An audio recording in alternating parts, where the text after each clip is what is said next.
Welcome to qnawire. We need to find the center of gravity of the given figure. So here I've drawn a table which has the lengths of the different areas for the figure and also has the center of gravities for those areas of the figure.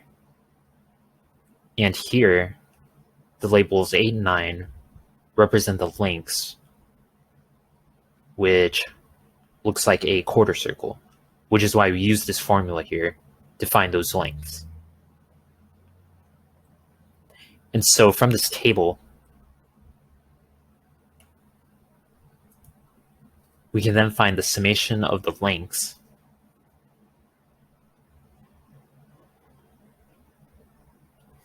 and that's going to be equal to 39.424 feet.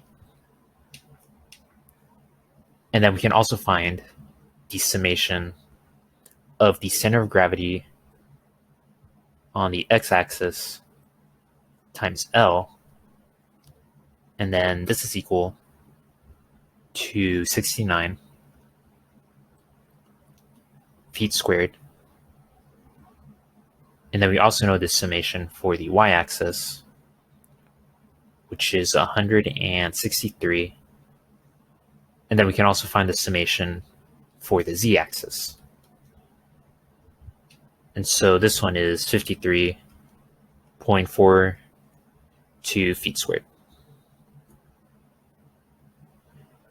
And so we now have all the information that we need in order to find the center of gravities on the x-axis, y-axis, and the z-axis. So we're going to start with the x-axis. So to find the center of gravity on the x-axis, we can write this as the summation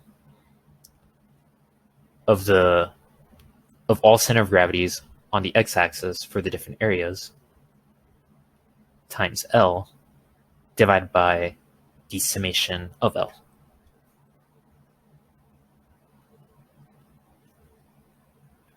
And so we just plug in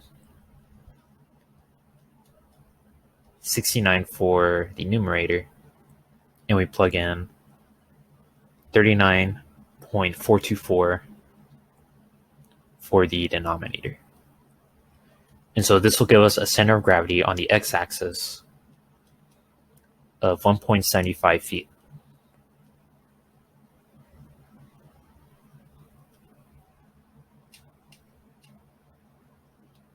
Now, similarly, for the y-axis, this is equal to the summation of y bar times L divided by the summation of L.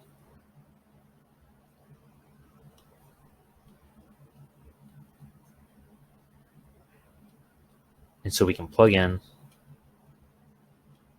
for the numerator and then plug in for the denominator.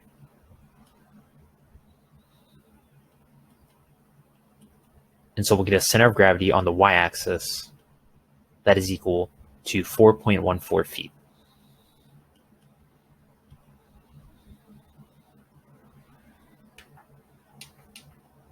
And now again, similarly, for the z-axis,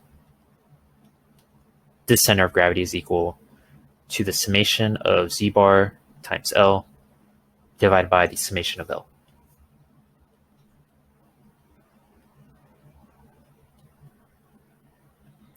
And so again, we just plug in for the numerator.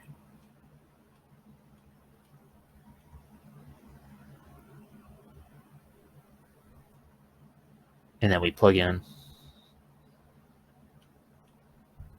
So this value for the numerator, this was 53.42 feet squared.